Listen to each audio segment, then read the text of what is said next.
কি হলো রানী, ওভাবে দাঁড়িয়ে আছো? কি হয়েছে? মহারাজ, আমার খুব কষ্ট হচ্ছে। আজ দাসী আমাকে এমন একটা খবর দিয়েছে যেটা শুনে আমার মন খুব খারাপ হয়ে গেছে মহারাজ। কি এমন কথা বলেছে দাসী যে তোমার মন এতটা বিচলিত হয়ে গেছে? আমি চাই কৃষ্ণনগরের সমস্ত গরিব দুঃখী মানুষের জন্য 24 ঘন্টা অন্ন ভাণ্ডার হোক, যাতে অভুক্ত মানুষ প্রাণ ভরে খেতে পারে, কেউ যেন অনাহারে কষ্ট না পায়। আহা, আমাকে আগে বলো, দাসী কি খবর দিয়েছে যার জন্য তুমি এতটা বিচলিত? দাসী আমাকে জানালো বড় রাস্তার মোড়ে একটা অসহায় বুড়ি অনাহারে মারা গেছে মহারাজ। হায় হায় হায়, আমার রাজ্যে অনাহারে মারা গেছে? না না না না না, এ হতে পারে না, এ হতে দেওয়া যায় না। আমি কালকেই আমার সকল সভাসদদের নিয়ে বৈঠকে বসবো। আমার একটা অনুরোধ রাখবেন মহারাজ, সারা দিন সারা রাতের অন্ন ভাণ্ডার, কেউ অভুক্ত থাকবে না। মহারাজ, আমি নববর্ষে আমার দরিদ্র প্রজাতির হাতে এই উপহার তুলে দিতে চাই মহারাজ। নববর্ষ? হাতে বোধহয় সময় পাওয়া যাবে না রানী। আমি জানি না মহারাজ, আমি কিচ্ছু শুনতে চাই না। আমি আপনার কাছে নববর্ষের উপহার চাইছি। আমার দরিদ্র প্রজারা নতুন বছরে যেন এই পরিষেবা পায়। আপনার কাছে আর কিচ্ছু চাইবার নেই মহারাজ। আমি দেখছি রানী, দেখি আমি কি করতে পারি।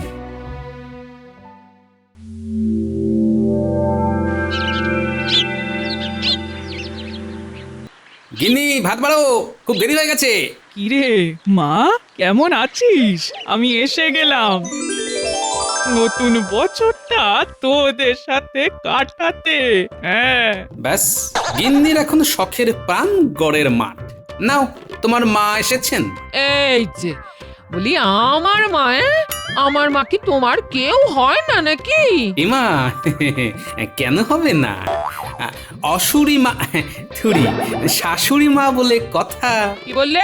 আবার বলো, আবার বলো। আমার শাশুড়ি ঠাকুরুন।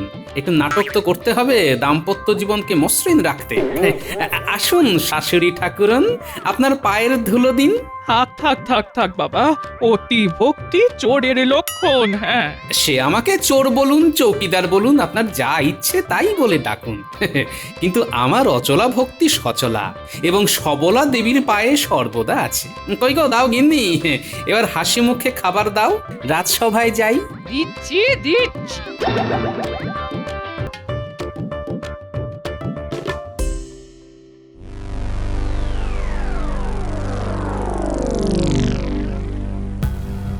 প্রণাম মহারাজ। কি হলো মহারাজ, আপনি এত বিমর্ষ কেন? আমার রাজ্যে একজন বৃদ্ধা অনাহারে মারা গেছে। আমার রাজ্যে যে কেউ অনাহারে মারা যেতে পারে সেটাই কোনোদিন ভাবিনি। শোনো, মন দিয়ে শোনো, তোমাদের রানীমার একান্ত ইচ্ছে নতুন বছরের প্রথম দিনে আমাদের এই কৃষ্ণনগরে একটা সারা দিন রাতের অন্ন ভাণ্ডার চালু করতে হবে। গ্রহ নক্ষত্রের দিক ধরলে ওই দিনটা কিন্তু খুব শুভ দিন। নতুন বছরের প্রথম দিনে হাতে তো খুব বেশি সময় নেই মহারাজ। অসম্ভবকে সম্ভব করতেই হবে। আমি কিন্তু না শুনতে নারাজ। যত টাকা লাগে লাগুক, কিন্তু আমার রানীর মনের ইচ্ছেকে সম্মান দিতে হবে। বাবা বাবা বাবা, এই সুযোগে কিছু উপরি আয় হবে।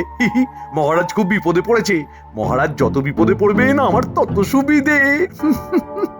মহারাজ, আমাদের চেষ্টা করতে হবে এবং এবং সফল হতে হবে।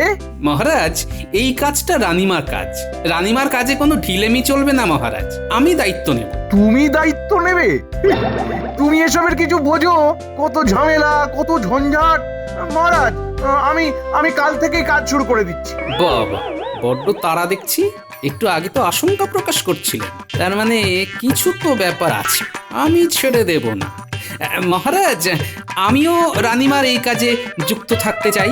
না, গোপাল থাকলে খুব বিপদ। কিছুতেই গোপালকে রাখা যাবে না। মন্ত্রীমশাই খুব চিন্তায় পড়ে গেছেন দেখছি। আমাকে নিয়ে খুব সমস্যা। রানীমার কাজে আমি কাউকে ছেড়ে কথা বলবো না। গোপালকে কোনোভাবে এই বিষয়টা থেকে সরিয়ে ফেলতে হবে। আমাকে একা করতে হবে।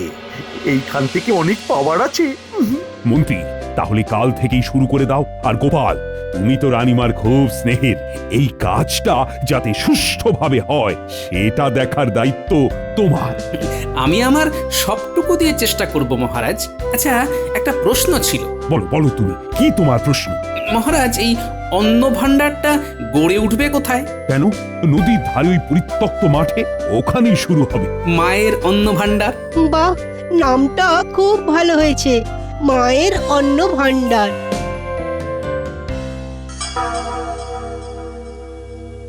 এই কপাল ফিরতে চাইছে রে বটা ঘটা। আমাদের শুধু সুযোগটা কাজে লাগাতে হবে। আমাদের কি করতে হবে সেইটা শুধু বলুন। শোন, গোপালকে কোন রকমে এই বিষয়টা থেকে সরাতে হবে। যদি গোপাল থেকে যায় তাহলে কিন্তু আমাদের কোনো কাজই হবে না। মন্ত্রীমশাই ভাববেন না, গোপালকে সরাবার কোনো না কোনো উপায় আমাদের কাছে ঠিক এসে যাবে। দেখ দেখ, তোদের ভরসায় আমি মাঠে নেমেছি, এই খেলায় জিততেই হবে। আচ্ছা, সব কথাই তো মোটামুটি হলো, এবার লাভ লোকসানের কথাটা হয়ে যাক। আমরা কত কি পাবো? আমরা যা নেব সেটা আমার আর তোদের মধ্যে ভাগ করে নেব সমানভাবে, ঠিক আছে? ঠিক আছে।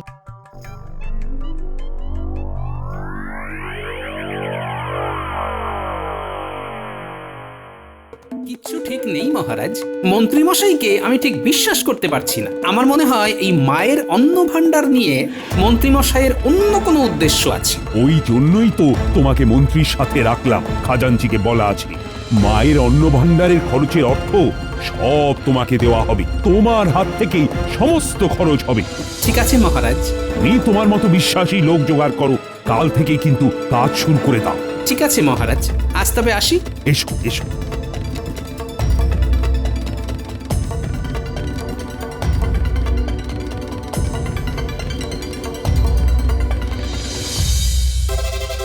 বাবারে, বাড়িতে খাসি রাধা হচ্ছে।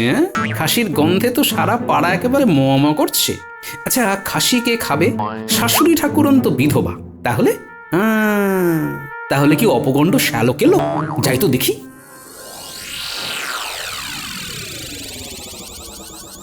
দিদি, জামাইবাবু এসে গেছে। জামাইবাবু, আজ খাসি হচ্ছে, কি যে ভালো লাগছে। হ্যাঁ, ঠিকই আছে। তুমি খাসি খেয়ে হাসি মুখে থাকো, আর আমি তোমার খাসি খাওয়া দেখে কাশি। সে তুমি হাঁচো কাশো যা ইচ্ছে করো, ভাই এখন আমার কাছে থাকবে। হ্যাঁ, আর তোমাকে ভাইয়ের ব্যবস্থা করে দিতে হবে। হ্যাঁ, ব্যবস্থা মানে? কাজের ব্যবস্থা করে দিতে হবে। তোমার তো মহারাজের সাথে খুব দহরম মহরম।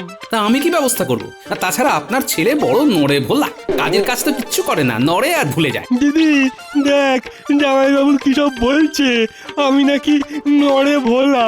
এই দেখো, কোনো ভুল ভাল কথা আমার ভাইয়ের সম্বন্ধে বলবে না। হ্যাঁ, আমার ভাইয়ের এখন খুব কাজ করার ইচ্ছে হয়েছে। কাজ না করলে বিয়ে দেবো কি করে? টুকটুকে বউ আনতে হবে। কি বল ভাই? এই যে কাল সকালে আমার ভাইকে নিয়ে মহারাজের কাছে যাবে। হ্যাঁ, এই কাজ যেন ও একটা পায়, এই বলে দিলাম। হ্যাঁ, কাজ আছে, মন দিয়ে করতে হবে। আমি প্রাণ মন সব দিয়ে কাজ করব। ঠিক আছে, কাল সকালে আমার সাথে বেরোবে, কেমন? ভাই, তোর জামাই বাবুর কিন্তু একটা সুনাম আছে। দেখিস ভাই, এমন কিছু করিস না যাতে তোর জামাই বাবু মহারাজের কাছে ছোট হয়, আর আমি তোর জামাই বাবুর কাছে ছোট হই। হ্যাঁ।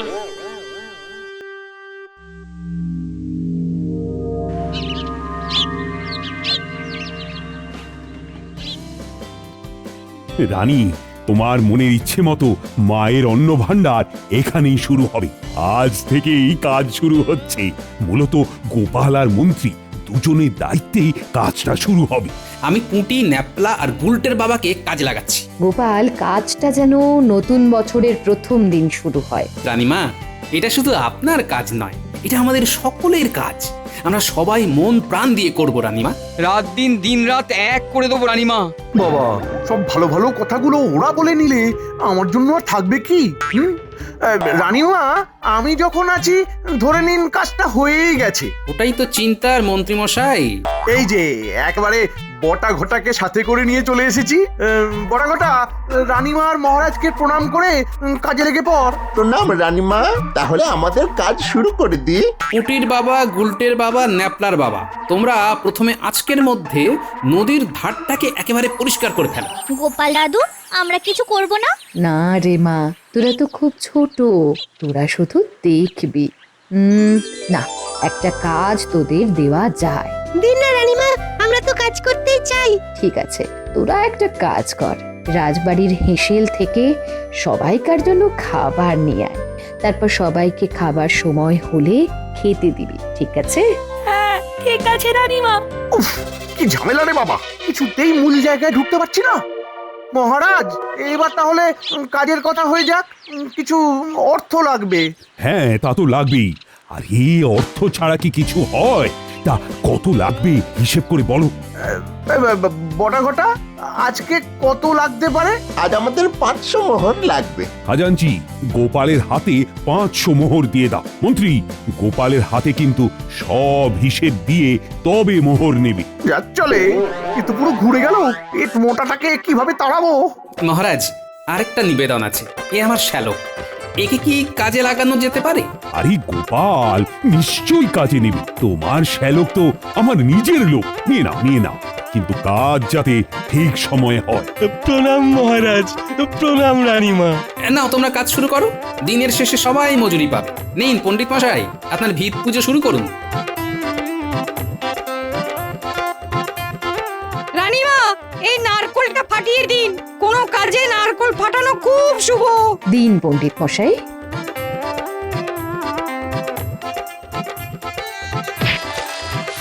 নাও সভাকবি, এই সুন্দর দিনে তোমার মুখের কবিতা শোনাও দেখি। প্রণাম মহারাজ, প্রণাম রানীমা। শুরু করি আমার কথা। রানীমা দিয়েছে ডাক, সবাই অন্ন পাক। অনাহারে কেউ রবে না, তাই মায়ের অন্ন ঘর। নতুন বছরের প্রথম দিন, তাই তরা কর। বাহ, অপূর্ব। যাক, কাজ শুরু হয়ে গেল। এবার শুধু কাজটা নির্দিষ্ট সময়ে শেষ করা। কি মন্ত্রী গোপাল, কাজ সময় শেষ হবে তো? মহারাজ, অনভিজ্ঞ মানুষ যদি ভিড় করে, তবে তো কাজ শেষ হওয়া খুব মুশকিল। এখানে তো কেউ অনভিজ্ঞ নেই মন্ত্রী। তুমি আছো, গোপাল আছে। মন্ত্রীমশাইয়ের বটা ঘটা আছে। কি মন্ত্রীমশাই, তাও ভাবছেন? মহারাজ, হাতে যা সময় আছে তাতে সবাই যদি মনোযোগ দিয়ে কাজ করে তবে কাজ শেষ হতে বাধ্য। হ্যাঁ, যেমন করে হোক গোপালের লোকজনকে সরাতে হবে, নইলে আমাদের কোনো লাভ হবে না। মন্ত্রীমশাই দেখি খুবই চিন্তিত। মন্ত্রীমশাই ভেবেছিলেন ফাঁকা মাঠ পাবেন। সেগুড়ে বালি মন্ত্রীমশাই, এটা রানীমার ইচ্ছে, রানীমার চাওয়া। এই মায়ের অন্য ঘর নিয়ে আমি কোনো বেয়াদপি সহ্যই করব না। রাজজ্যোতিষী, কি মনে হচ্ছে? মানে সঠিক সময়ে শেষ হবে তো? তা তোমার গণনা কি বলছে? সময় অনুকূল মহারাজ, ঝড় ঝঞ্ঝা যাই আসুক, সঠিক সময়ে মায়ের অন্ন ভাণ্ডার শেষ হবে। শুভ কাজ শুভ উদ্দেশ্য নিয়ে করলে ঠিক শেষ হয়।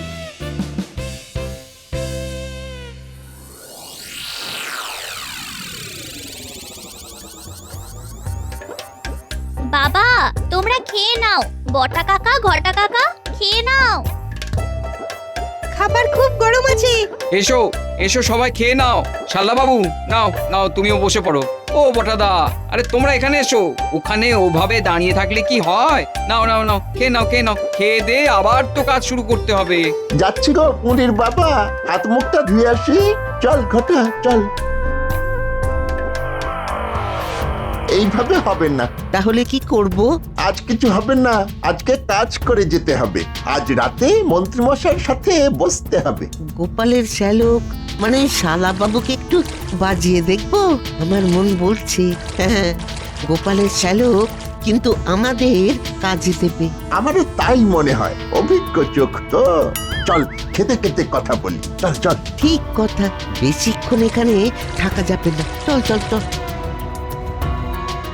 আচ্ছা, বটা আর ঘটা নদীর পাড়ে দাঁড়িয়ে কি করছে বলতো? ওরা নির্ঘাত ঘুট পাকাতে গেছে। ওরা তো গোপাল দাদুকে একদম দেখতে পারে না। আমার জামাই বাবুকে দেখতে পারে না। বিষয়টা একটু জানতে হবে তো, তার মানে ওদের সাথে একটু আলাপ জমাতে হবে।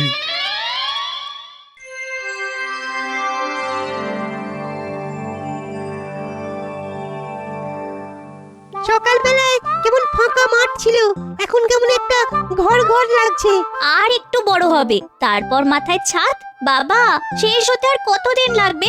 এই রকম ভাবে মন দিয়ে কাজ করলে নতুন বছর আসার আগেই শেষ হয়ে যাবে। কি বলো বটা দাদা? কিছু বললে পুঁটির বাবা? বলছিলাম মন দিয়ে কাজ করলে নতুন বছর আসার আগেই কাজ শেষ হয়ে যাবে। হ্যাঁ, একদম ঠিক বলেছো।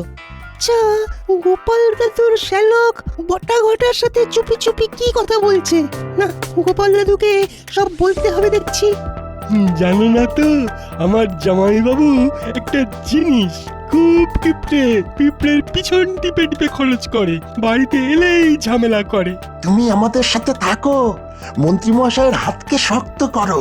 মন্ত্রীমশাই তোমাকে রাজামশাইকে বলে ভালো একখানা পদ দিয়ে দেবেন। হ্যাঁ, বলো বলো কি করতে হবে? খাজাঞ্চি সব টাকা তোমার জামাইবাবুকে দিচ্ছে, আর গোপাল দাদা খরচ করলে তো আমাদের কোনো লাভ হবে না।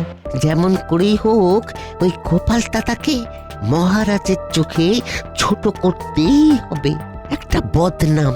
হ্যাঁ, তুমি বুঝতে পারছো তো? পারছি পারছি, জামাইবাবুকে চোর সাজালেই বিষয় জমে যাবে, তাই তো? ব্যাস, এবার তুমি শুরু করে দাও, হাতে সময় কিন্তু নেই। ওই মহারাজ আসছেন, এখন আর কথা নয়। বাহ বাহ বাহ বাহ বাহ বাহ, সকালবেলায় ছিল মাঠ, আর এখন দেখছি বাড়ির অনেকখানি হয়ে গেছে। গোপাল, তুমি তো ঠিক বলেছিলে।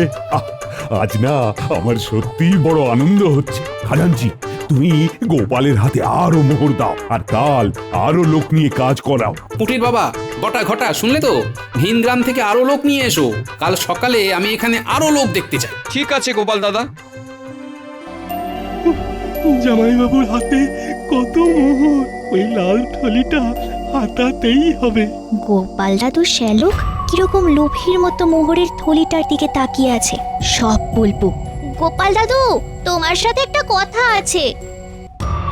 সবাই চলে গেলে তোমাকে শুধু বলবো। ঠিক আছে। তার মানে পুটির কথা অনুযায়ী আমার শ্যালক এখন লকলকে লোভের জিভ বার করে আমার মোহর হাতানোর জন্য বসে আছে। ঠিক আছে বাছাধন, দেখাচ্ছি মজা। হ্যাঁ, আমার সাথে বুদ্ধির লড়াই লড়তে যেও না, তোমার থেকে অনেকগুলো বেশি নববর্ষ আমি দেখেছি। কি গো, কি ভাবছো? তোমার ভাইকে একবার ডাকো তো, ওকে এই মোহরের থলিটা তুলে দেব। কাল সকালে আমি আর যাব না, বুঝলে? তোমার ভাই আমার প্রতিনিধি হয়ে কাজ করবে। যাও যাও, ওকে ডেকে আনো। ও মা তাই? আমি এক্ষুনি যাচ্ছি। হ্যাঁ, আমার আসল মোহর তো বিজ্ঞানীর কাছে। পুটি ভাগ্যিস বলল। বল, কি বলছিলি? তোমার শ্যালক কিন্তু বটা ঘটার সঙ্গে গুজগুজ ফুসফুস করছিল। আবার খাজাঞ্চি জেঠু যখন তোমাকে মোহরের থলি দিচ্ছিল, তখন সেই মোহরের থলির দিকে লোভীর মতো তাকিয়েছিল। বিজ্ঞানী, শত্রু আমার ঘরে। একটা উপায় আছে, বুঝলে? মোহরগুলো তোমার কাছে রাখো। রাখলাম, তার বদলে তোমাকে নকল মোহর দেব, যে মোহরে হাত দিলেই কি হবে? হাত দিলে হাত চুলকে চুলকে ফুলে যাবে। চলো, তোমাকে এইরকম একটা লাল থলির মধ্যে নকল মোহরগুলো দিই। চল পুটি, তোর আবার বাড়ি যা, আবার কাল সকালে চলে আসিস। ঠিক আছে গোপাল দাদু। এই যে তোমার শ্যালক এসেছে, কি বলবে? বলে দাও, বলে দাও। হ্যাঁ, আমি কাল সকালে কাজের জায়গায় যেতে পারবো না, বুঝলে? তাই এই মোহরের থলি তোমার হাতে দিচ্ছি, তুমি চোখ কান খোলা রেখে খরচ করবে, বুঝলে? ওরে বাবা, এ তো মেঘনা চাইতেই জল। ঠিক আছে জামাইবাবু, আপনার কোনো চিন্তা নেই। দেখ ভাই, তোর জামাই বাবু সম্মান কি তুই রাখবি? হ্যাঁ, সে আর বলতে, আপনি কিচ্ছুটি চিন্তা করবেন না, আমি আছি তো। ওরে বাবা, কি হলো? হাত যে চুলকে চুলকে ফুলে গেল। ওরে বাবা, ওরে বাবা, চুল করছে। ও বাবা, বাবা গো, তুমি জেনে বুঝে এই কাজ করছো। হ্যাঁ, আমি যদি জেনে বুঝে এই কাজ করি তাহলে আমার হাত চুলকবে কেন? ওরে বাবা রে বাবা, বাবা গো। হ্যাঁ রে পুটি, ওদের কি হয়েছে রে? সকাল থেকে কাজ না করে হাত চুল করছে। আমি বলছি মন্ত্রীমশাই, আপনি গটা ঘটাকে কাজে লাগিয়েছিলেন কিছু অর্থ উপার্জনের জন্য। আপনার লোভ আমি সেই দিনই জেনে গিয়েছিলাম। বটা ঘটাকে সেই জন্যই আনা হলো। তারপর আর কি, বটা ঘটা ওখানে আমি আছি বলে সুবিধে করতে পারছিল না, তাই আমার শ্যালককে হাত করে। পুটি সব দেখে ফেলে, আমাকে বলে। তারপর বিজ্ঞানীর কাছ থেকে নকল মোহর নিয়ে আমার শ্যালককে দিই। ওখানে যে চুলকুনির গুঁড়ো মেশানো ছিল তা তো আমার শ্যালক জানে না। বাবা বাবা, অতি লোভ করতে গেলে না তাদের এই রকম অবস্থাই হয়। কি মন্ত্রী, তোমার ষড়যন্ত্র কি আর শেষ হবে না? আমি কিছু করিনি মহারাজ। চুপ! একটা পাজি বদমাইশ লোক, খাই লোভ না? তোমাকে আমি মন্ত্রিত্ব থেকে বরখাস্ত করলাম। তোমরা সবাই কাজ করো, মনে রেখো নতুন বছর আসতে আর বেশি দেরি নেই।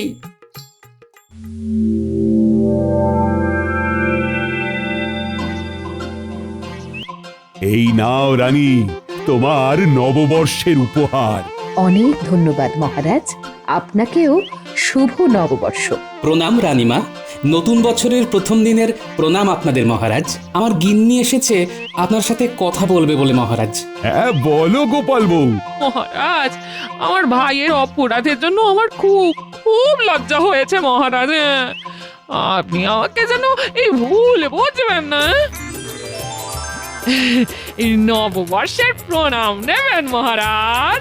যেখানে গোপাল আছে সেখানে জয় তো হবেই। কত ভালো লাগছে, আজ থেকে এইখানে কেউ আর না খেয়ে থাকবে না। সভাকবি, শোনাও কিছু। সবার তরে সবাই আমরা, মায়ের অন্ন ঘর, অভুক্ত কেউ থাকবে না আর সারা বছর ভর। নববর্ষের শুভেচ্ছা আর প্রণাম রানীমার পায়, সারা বছর যেন সবার সুখে শান্তিতে যায়।